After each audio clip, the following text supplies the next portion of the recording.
नमस्कार दोस्तों, आज के हमारे इस वीडियो में हम आपके लिए माता लक्ष्मी की एक छोटी सी कहानी लेकर आए हैं। एक समय की बात है, एक बूढ़े से सेठ जी थे।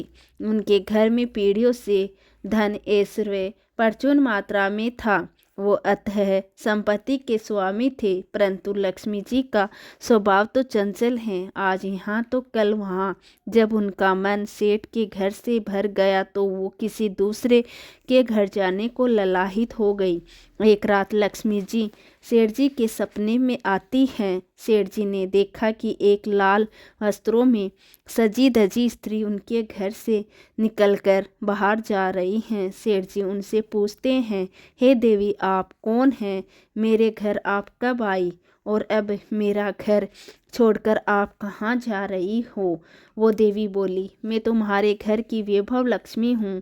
कई पीढ़ियों से मैं तुम्हारे घर से निवास कर रही हूँ, परंतु अब मेरा यहाँ से मन उजड़ चुका है। अब मेरा समय यहाँ समाप्त हो गया है, इसलिए मैं यह घर छोड़कर जा रही हूँ। परंतु मैं तुम पर अत्यंत प्रसन्न हूँ, क्योंकि मैं जितने समय तुम्हारे पास रही तुमने मेरा सदुपयोग किया, संतों को घर में आमंत्रित किया, उनकी सेवा करी, गरीबों को भोजन कराया, धर्मार्थ कुएं बनवाए, गौशाला व प्याऊ बनवाई, कुंवारी कन्याओं के तुमने विवाह करवाए।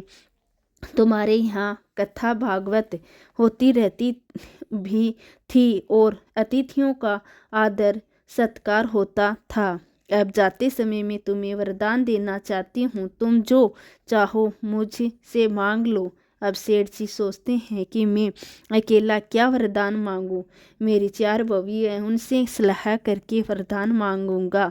आज तो मैं माता रानी से समय ले लेता हूँ। तब सेठ जी लक्ष्मी जी से बोले, माता, मेरी 4 बहूएं हैं, मैं उनसे सलाह मशवरा करूँगा, किए फिर आपको बताऊंगा कि मुझे क्या वर चाहिए। लक्ष्मी जी बोली, ठीक है, मैं कल फिर आऊँगी, तब तुम मुझसे अपना वर मांग लेना।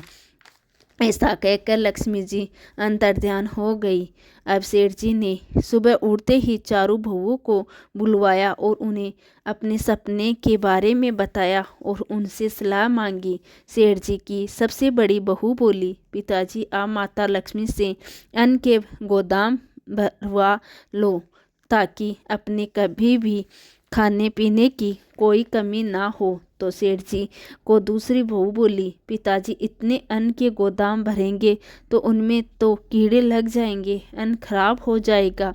तो पिताजी, आप माता लक्ष्मी से सोने चांदी के तिजोरियां भरवा लो। सेठ जी सोच में पड़ गए। इतने में तो तीसरी बहू बोली, पिताजी, आप तो हम चारों के लिए धन से भरे 4 महल मांग लो, खूब पैसा होगा, आने वाली हमारी पीढ़ियों के पास भी कमी नहीं होगी।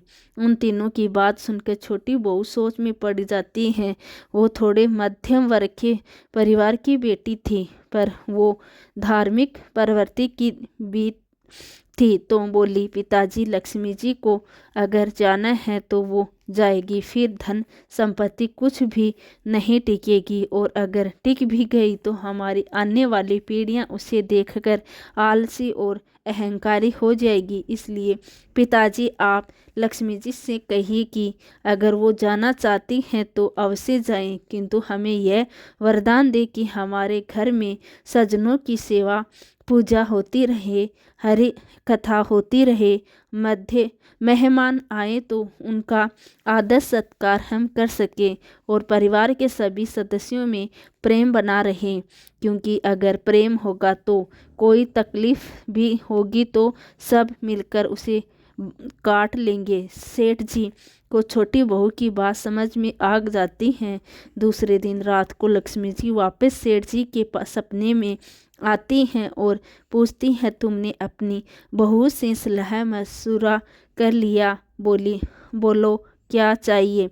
सेठ जी बोलते हैं, हे मातेश्वरी, यदि आपको जाना है तो प्रसन्नता से जाइए, परंतु मुझे ये वरदान दीजिए कि मेरे घर में सदैव हरि कीर्तन होता रहे, संतों की सेवा होती रहे, अतिथियों का आदर सत्कार होता रहे, परिवार के सदस्यों में परस्पर प्रेम बना रहे। यह सुनकर लक्ष्मी जी चौंक जाती हैं और कहती हैं, ये तुमने क्या मांग लिया?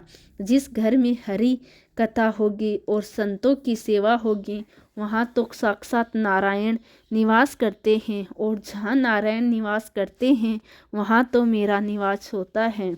ये वरदान मांगकर तुमने मुझे हमेशा के लिए तुम्हारे घर में रहने को विवश कर दिया है।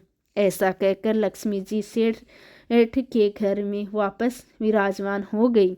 हे लक्ष्मी माता, जैसे आप सेठ जी के घर हमेशा के लिए विराजमान हो गई, उसी प्रकार इस कहानी को कहते, सुनते और हुंकार भरते सभी पर कृपा करना। जय लक्ष्मी माँ की।